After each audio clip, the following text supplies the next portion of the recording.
Droomdelwers deur Esta Stein, hoofstuk 9. Wanneer die swart Jaguar die Saterdagoggend voor Soutmans Hotel stop, is Faaitjie dadelik met sy breë glimlag byderhand om die deur oop te maak en die koffers aan te dra. Faaitjie ken 'n belangrike gas wanneer hy een sien. Hierdie man in die roomkleurige pak en helderkleurige das is duidelik een. Faaitjie begelei hom die trappe op tot hy by die stoep, waar hy met 'n geklik van hakke die glasdeur oophou. Die man stap deur die portaal tot by die ontvangstoonbank, waar hy vir Patricia met sy charme oorrompel. My naam is Mario Martinelli. Good morning. Welcome, sir.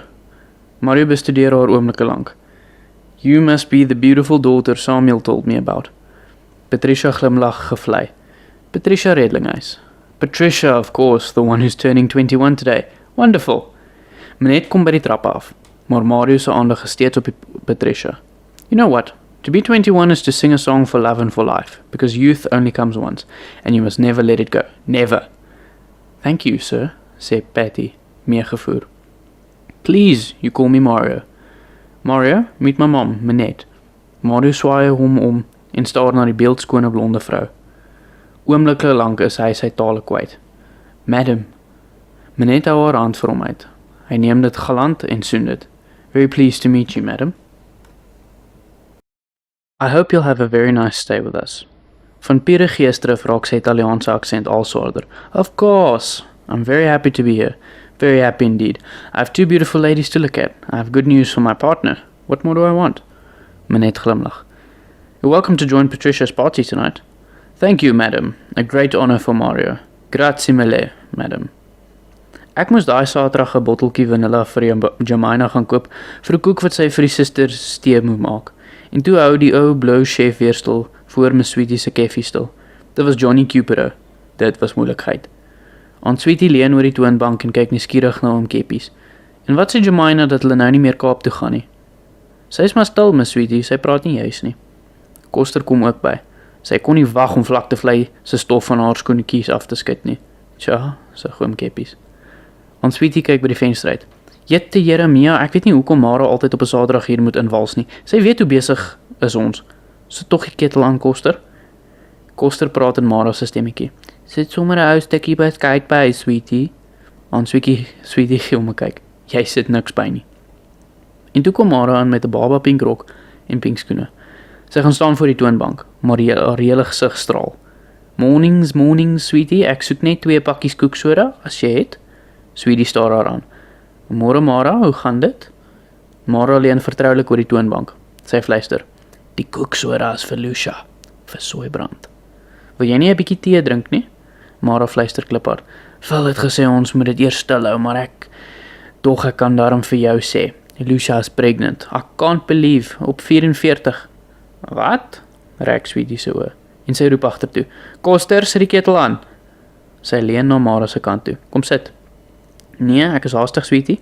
Lucia het Soebrand. Ek kan nie nou gesit nie. Can you imagine? Phil met 'n kleintjie op die skoot. Hy staar Mara oop mond agterna wanneer sy haastig met die koeksoda uitloop. Oh, what do you know? Maak Koster vir Mara na. En dan haal sy oë buite vas waar 'n ou blou chef stil hou. My Sweetie, dis daai man van Rebecca Cupido. Onthou my Sweetie. Oom Keppies kyk ook buitentoe. Dis hy, sê Aunt Sweetie, die skarminkel. En toe stap Johnny Cupido ewe uitgevat en met 'n sonbril op, luiters die kafee binne met 3 paar glurende oë op hom. Hy kyk na Aunt Sweetie.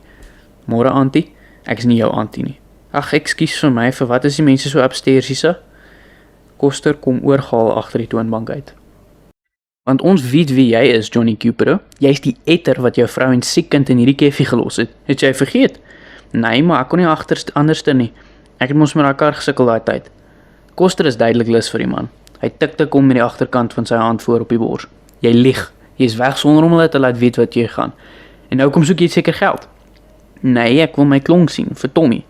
Ek wil nie moeilikheid maak nie. Koster tik kom nog harder op die bors. Jy los hulle uit. Jy het hulle genoeg laat suffer. Ek laat jy aan my tikkie. Wie's jy? Ek is Koster, sê Koster. Ek tik nie, ek donder jou. Sy vuis skiet uit. Hy tref Johnny met 'n kragtige volskoot op die wang. Laat dit vir jou 'n les wees. Johnny styer agtertoe. Jy soek vir my? Hy kom nader om Koster te gryp, maar toe vat Aunt Sweetie sy arm stewig in 'n greep vas en draai dit agter sy rug in. Jy sit jou 2 voete nie weer hier nie. Uit. Sy stoot vir Johnny met geweld uit die kafee uit, en toe hy nog probeer omkyk, stoot sy hom verder uit op die stoep en af met die treetjies. Hy struikel oor sy onvaste voete. "Jesus, maar die auntie is befok," roep hy, en vat aan sy wang. Koster en Keppies kyk verwonderd na mekaar. Hulle het in hulle lewe nie geweet Miss Sweetie is tot sulke dinge in staat nie. "En jou soort is sleg," skreeu Miss Sweetie met 'n stem van die deur af. "Slegter as kreefkak." Sy kom blaas in die kafee binne en kyk verleë na Oom Keppies se kant toe. "Skus, Oom Keppies?" Oom Keppies kan dit nie help nie. Hy lag agter sy hand. So beneek het hy Miss Sweetie nog nie gesien nie. Later daai middag staan die blou chef voor die groen hokkie. Toe ek vir Gerald vertel hoe Miss Sweetie vir Johnny uitgesmyt het, het hy geglimlag. Maar toe het sy gesig weer ernstig geword. Hy was die hele tyd onrustig gewees. Rebecca bak 3 harders in die pan. My skof begin 6 uur. Ek moet nog aantrek. Johnny klink omgekrap. Kan jy dan nie jou skof omruil nie? Jy kan mos vir hulle sê Joe man is hier. Ek kan nie, Johnny. Daar's 'n party aan. En die baas se dogter se 21st. Dan kan jy at least vir ons bietjie kos saambring. Hy kyk in die pan. Want hier sal mens wragtig moet bid vir die 3de vermeerdering, anders vrek mens van die honger. As jy vir vleis eet, kon jy vleis gebring het, sê Rebecca en trek die pan van die gasstoofie af. Johnny kyk haar vies aan. Ek het gesê ek gaan die job kry, right? Ek het nie gesê ek het die job gekry nie. En ek moet petrolgeld hê. Die kar loop nie op wind nie, jy weet. Sy skep die vis in 2 borde. Kom eet, Tommy. Sy kyk na Johnny. Ek het nie geld nie. Jy lieg. Dis waar, Daddy, roep Tommy. Johnny swaai om en hy steek sy vinger amper in Tommy se gesig. Jy vat alweer jou ma se kant, jy moet oppas. Hy klap die bord vis van die tafel af, dat dit oor die vloer trek. Wanneer Samuel die ruim hotelkamer binne stap, hoor hy Mario se luide gesing onder die stort. Mario is besig met 'n aria uit volle bors. Wanneer hy uiteindelik sy verskyning maak, is sy swart hare nog sopnat. Hy bind 'n wit handdoek om sy lyf en omhels vir Samuel. My friend, you're not dressed for the party yet. Why? Hy kyk vraend na Samuel se denim en hemp. I've been at the Kloof the whole afternoon, taking some more pictures and writing the report. Good, sê Mario en begin die champagne oopmaak wat daar op ys staan en wag. But remember, work without play makes a man stupid. Hy skink die glase vol. A toast, roep hy, en klink sy glas met Samuel se, on a new granite. Samuel kyk hom verras aan. The tests look very, very promising, my partner. Hy pluk 'n verslag uit sy leertas en lees sinne hier en daar. Even, medium-grained, with the absence of sulfides and soft clays, with the typical Rapakevi texture and exotic apricot-colored crystals. I am very, very happy. Have you spoken to Mr. Redlinghuis yet about the prospector's license? Tonight, my friend, we'll have the party. On Monday, we'll talk business. You know how it is, people get upset very easily, even if only we want permission to take out one nice big slice to be tested. Then they start thinking of money, money, money. And then they get rude. So as far as tonight is concerned, you go and get dressed and you concentrate on that beautiful little daughter, and I'll concentrate on the beautiful wife. Samuel lag. And then you'll get chased away by the jealous husband, and then there's no business at all. No, no, no, no. You know me, I steal with the eyes, and touch with the heart, not the hands. That's the secret, always, and you remember that. Samuel glimlag ondeend. Easier said than done. Mario se swart oë is vol passie. Samuel, Samuel, when the right woman comes by, my friend, it is like finding a new rich deposit of a very rare granite, unmined, untouched, waiting to be lifted out from the place of the past. And if you supply it with all the infrastructure it needs, you'll build your own source of love with a life expectancy of many, many good years. And you will keep on mining your dreams. Hy neem 'n sluk champagne terwyl Samuel nadenkend na hom kyk. But of course, it's not easy to find, and most of the times, it is never found. Gerald was daai aand aan mekaar uit op die stoep. Hy het daar in die skemer gestaan, en oorkant by die groen hokkie het die blou chef gestaan. Van bo van die hotel af, van oorkant die groot pad, het die musiek oor die meent gewaai. Faitjie het vertel van die groot party vir die meisiekind. Tussen die bloekombome deur kon mense liggies op die hotel se stoep sien. Gilbert se motor stop voor die hotel. Hy kyk na Leandra wat doodstil langs hom sit. Jy's baie stil, Poppie. Ek's nie jou Poppie nie en ek wag dat jy praat. Daar was iets wat jy vir my wou sê, onthou jy? Gilbert trek sy vingers deur sy blonde hare. Die aand het pas begin, daar's nog baie tyd vir praat. Al wat ek nou vir jou wil sê, is dat jy stunning lyk. Wie was daardie dag by my paale, behalwe jy? Die deal is dit. Ons hou eers party en dan praat ons, okay? Sy kyk om bitsig aan. Ek begin wonder of jy ooit regtig iets het om te sê. O, ek het. En jy gaan verstom wees om te weet wat, Poppy. Samuel staan verveeld met sy drankie rond. Hy wens hy kan liewer in sy tent sit en verder aan die verslag werk. Voordat hy en Mario maandag met die redlinghuise vergader, is daar nog hoop om te doen. Daar is die pakke dokumente uit die argief, en daar is ook die storie van 'n oupa grootjie wat 'n baie interessante karakter blyk te gewees het. Hy het nog nie naaste by die klomp goed deurgekyk nie. Voor die partytjie was hy en Mario bo in die redlinghuise, se woonstel vir drankies saam met Manette, Rudy en Gilbert. Mario het belangstellend gesit en luister na die stories oor die ontwikkeling van the West Coast Holiday Resort. En ook sympathiek gefrons oor die lot van Vlaktevlei, en hy het gesit en wag dat Patty klaar aangetrek kom. Agter die deure kon hy net die gelag hoor van haar en die 4 vriendinne wat van die Kaap af gekom het vir die partytjie. Die gelag, die popmusiek, die foonoproepe wat nooit ophou nie. En toe Patty uiteindelik haar verskyning maak in die bloedrooi mini, het sy so jeugtig en uitgelate gelyk, dat hy met eens veel ouer gevoel het as sy 38 jaar. En nou voel hy nog ouer. Patty is vrolik aan die dans met haar vriendinne. Mario en Manette sluit by hom aan. A wonderful party, madam. Everybody's happy. Mario se oë vries met eens vas op die ingang. Who's the girl in the green dress? Beliza exceptional. Samuel se oë volg Mario se blik. Hy kyk en kyk weer. Die skok om haar hier te sien, raak 'n wilde bonsing in sy binneste. Haar hare is opgekam en loskrulle hang in haar nek. Die groen satijnrok swiep elegant om haar slanke liggaam. Sy lyk verruklik. Sy beweeg met grasie nader met Gilbert aan haar sy. Manette se gesig raak merkbaar bleek. Haar blou oë word koue blokkies ys wat strak staar, terwyl haar liggaam verstyf. Goeienaand mevrou, sê Leandra sag en kyk Manette vas in die oë. Dit duur sekondes voordat Manette 'n woord uitkry. Haar stem is ysig. Ek het nie jou hier verwag nie. Dan kyk sy na Gilbert. Ek wil jou bo in die woonstel sien, dadelik. Sy draai om en stap haastig na die trappe toe. Verskoon my, sê Gilbert en volg Manette die trappe op. Rudy wat by 'n ander groep gaste met sy drankie staan, sien wat gebeur. Hy volg hulle ook. Mario kyk belangstellend na Leandra. You're a close friend of the Redlinghuis family. I'm not a friend, sir. I'm the enemy. Mario glimlag. I see. You caused quite a stir. I shouldn't have come. Let me introduce you, sê Samuel skor na hy eers heeltemal vergeet het om te praat. Leandra van Helberg, Mario Martinelli. Mario kyk haar verras aan. Neem haar hand en soen dit. Very pleased to meet you. Your eyes remind me of an Italian granite called Verde Dolorosa, which means green sorrow. When you turn the stones to the light and you look carefully, you see patterns like teardrops. Sy kyk vraend na Mario en dan na Samuel. Is dit jou vernoot? Bo kan die geroesemoes van stemme weer galm 'n harde geroep skielik deur die lokaal. Dit laat die gaste verbaas omkyk. Sissie. Oomblikke lank voel dit vir Leandra asof sy vasgevries staan in 'n droom. Want dis Silly wat daar staan in die silwer minirok en met die hoë haksandale aan. Haar hare is 'n wilde krulledos en haar lippe en wange is bloedrooi. Haar oë is vol mascara. Sy kom wankelrig nader, onvas op die hoë hakke. Sissie. Leandra staar verstom. Silly? Sy loop haastig tot by haar. And who is that? Vra Mario wat reeds amper te veel opwinding vir een aand beleef het. Samuel kyk na hom. The other sister. The one who's never recovered from the shock of that day. The tragic blast. I'll be back in a minute. Hy beweeg weg en kom weer terug. And please keep Patricia busy for a while. We don't want another commotion.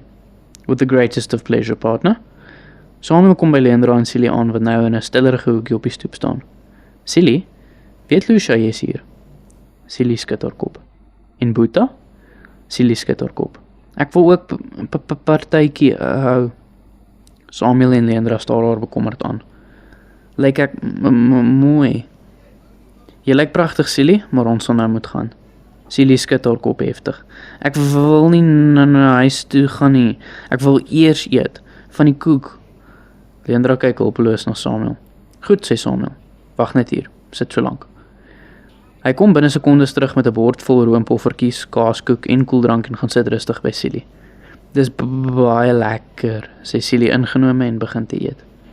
Samuel kyk na Leandra wat onrustig rond staan. Kan ek vir jou iets kry om te drink?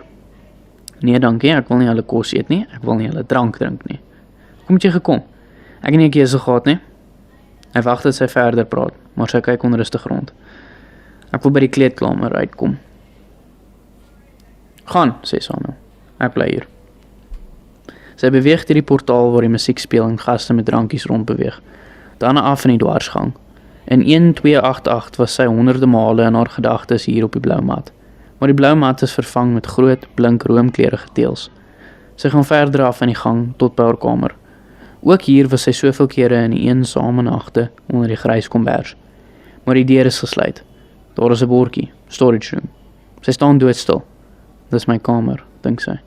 Dis 'n stoorkamer. Dis hier waar hulle leuns agter slot en grendel bewaar. Sy gaan haastig terug tot die stoep waar Silly die room van haar mond aflek. Ek wil huis toe gaan, Silly, sê sy dringend. Samuel staan op. Ek sal julle neem. Bo in die woonstel staan Minette bewend van woede voor Rudy. Ek het haar hier uitgejaag en ek gaan haar nie weer hier toelaat nie. Rudy gee vir haar 'n drankie aan. Jy gaan jou nie so laat ontstel nie. Dis een of ander tyd moes hulle in mekaar vasloop. Maar dit moes nie vanaand gewees het nie. Sy het sekerlik nie haarself genooi nie. Verdedig jy haar? Of is jy miskien in ekstase om haar weer te sien? Destyds was sy mos so bekwaam, so oulik, so weerloos. Sy het oud en hard geword, man. Ek het haar nie in my lewe nodig nie. Ek gaan nie onder toe as sy hier is nie. Kom nou ma, sê Gilbert. Jy moes van beter geweet het. Wat moet die gaste dink? Almal weet wie sy is. Ag, so wat? Kom tog nou onder toe ma. Of is ma dalk bang om haar te face? Ek is nie die een wat bang is nie. Dis nie ek wat daardie aand waansinnig hier ingestorm het om te kom moor nie. Nee, ma is net die een wat haar gebrandmerk het. Wat bedoel jy nou daarmee?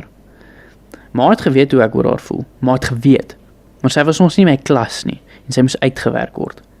As sy hoegenaamd klas gehad het, dan het sy nie agter elke moontlike man aangedros vir sy geld nie. Sy het haar slim slenters met almal probeer. Met jou pa. Rudy kyk haar ontsteld aan. Dis onwaar. Sy kyk na Gilbert. En met jou, en toe met Ferdinand. Maar met hom het sy toe net te ver gegaan. Gilbert maak sy drankie vinnig klaar. Maak kan glo wat ma wil glo, en ek sal glo wat ek wil glo. En wat is dit? Hy kyk haar stip aan. Sy het nie Ferdinand se juwele gesteel nie, en ek dink ma weet dit baie beter as ek. Asseblief, sê Rudy. Ons kan later praat, kom ons gaan nou net af onder toe. Minette kyk afgetrokken na Gilbert. Jy kon enige ander meisie vir vanaand gevra het, enige ander meisie. Maar sy is nie enige ander meisie nie, ma. Jy het 'n obsessie met haar gehad, en ek het altyd geweet dat as sy ooit sal terugkom, sy weer 'n wig tussen ons sal indryf. Wanneer hulle weer onder die portaal by die gaste aansluit, so Gilbert vir Leandra. In die eetkamer, die kroeg, in die tuin, in die kleedkamer, op die stoep. Hy gaan staan op die balkon tussen die stringe gekleurde liggies en kyk uit oor die baai. Die dag in die getuiebank het hy voor God gesweer om die waarheid te praat. Het jy ooit 'n intieme verhouding met mevrou van Helberg gehad? Ja. Was dit gedurende die tydperk toe sy 'n verhouding met meneer Ferdinand van Wyk gehad het? Ja. Het mevrou van Helberg ooit aan jou bekend dat sy in 'n finansiële verknorsing is en dringend geld nodig gehad het? Ja. In een vlietende sekonde onthou hy hoe leeg haar oë was. Magteloos en leeg asof die lewe daaruit gesypel het. Hy steek 'n sigaret aan. Hoe lank is 7 jaar? 7 jare. Hy probeer berekeninge maak. Hy haal sy selfoon uit en maak die som. Dis 364 weke. Dis 2508 en 40 dae. Hy draai stadig om en loop terug na Minette toe. Maak kan ontspan, sy's weg. Wel, ek is bly sy het die boodskap gekry. Hy kyk haar ernstig aan. Maak kan genuine relax. Sy sal nie weer kom nie. Sy wou in elk geval nie kom nie. Sê ek wat aangehou het. Hoekom? Sy stem met 'n rou eerlikheid wat sy nie ken nie. Julle het my hele lewe lank bederf. Ek is gewoond daaraan om my sin te kry, maar sy is in 'n ander klas. Sy het deur 'n meul gegaan en sy het niemand gehad wat vir haar veg nie. Behalwe sy self. Maar sy het sterk aan die ander kant uitgekom en dis iets waarvoor baie mense haar sal beny. Maar Minette kyk hom vraend aan. Hy draai om en loop kroeg toe. Leandra sit doodstil in Samuel se bakkie. Dis net Silly wat in die middel sit. Wat praat. Dit was 'n baie lekker partytjie. Ek is bly, Silly, sê Samuel rustig. Ek wens Boeta was daar. Hy hou voor die huis stil. Hulle klim uit en hy stap saam tot op die stoep. Silly swik op die hoë hakke. Sy gaan sit op die stoepmuurtjie en trek die skoene uit. Silly, jy moet saggies ingaan, fluister Leandra. As Mara jou sien, is dit moeilikheid. Sy sluit die deur oop. Silly glip by die voordeur in. Sy staan alleen by Samuel op die skemerstoep. Hy kyk met deernis af op haar gesig, haar mond, haar hartseer oë. Sy hand sluit om haar arm. Ek het verskriklike stories van jou gehoor, juffrou van Helleveeg, sê hy sag. En nou sien ek self hoe jy julle hotel in beroering kan bring. Sy glimlag. Jy is baie mooi vanaand. Dankie vir alles. Nag. Toe draai sy om en gaan by die voordeur in. 'n Rukkie later kom Samuel terug by die hotel waar die partytjie nog in volle swang is. Daar word geëet en gedrink. Mario is uitgelate besig om met Patty en haar 4 vriendinne in 'n sirkel te dans, terwyl die gaste hom met klappende hande aanhits. Samuel begin saam hande klap en trek dan vir Patty uit die sirkel weg. Sluit sy arms om haar en dans met haar. Van sy planne om vroeg huis toe te gaan, kom niks, maar die groen oë bly voor hom. Verde Dolorosa, het Mario gesê. Green Sorrow. Dis reeds baie laat wanneer hy in die kroeg by Gilbert beland. Kom sit Samuel, nooi Gilbert wat duidelik reeds te veel in het. Faitjie, skink daar vir die man 'n double whisky. Daar's geen teken van Faitjie nie en Samuel skink vir homself 'n dop. Op Patty, lig hy sy glas. Op my date, sê Gilbert met 'n tong wat effens sleep. Die duurste donderse date ooit. R34.000. Hoe's daai, swaar? Hoe so? Vra Samuel. Dis wat my kar se stamp gekos het, wat Phil van Tonder moes betaal, maar toe maak ek 'n deal met die rooikop. En weet Phil daarvan? Gilbert kyk met glaserige oë oor die rand van sy glas. Hy weet fokkel. Ek het vir die rooikop gesê om haar skerp bek te hou. Daai meisiekind, sy kan kwaad word. As haar moerstrip is die hel los. Faitjie, waar's Faitjie? Samuel staan op en bring die bottel whisky nader. Hoe lank het sy hier gewerk? Meer as 'n jaar. Tot daai dag wat die hel losgebars het. Die hel swaar.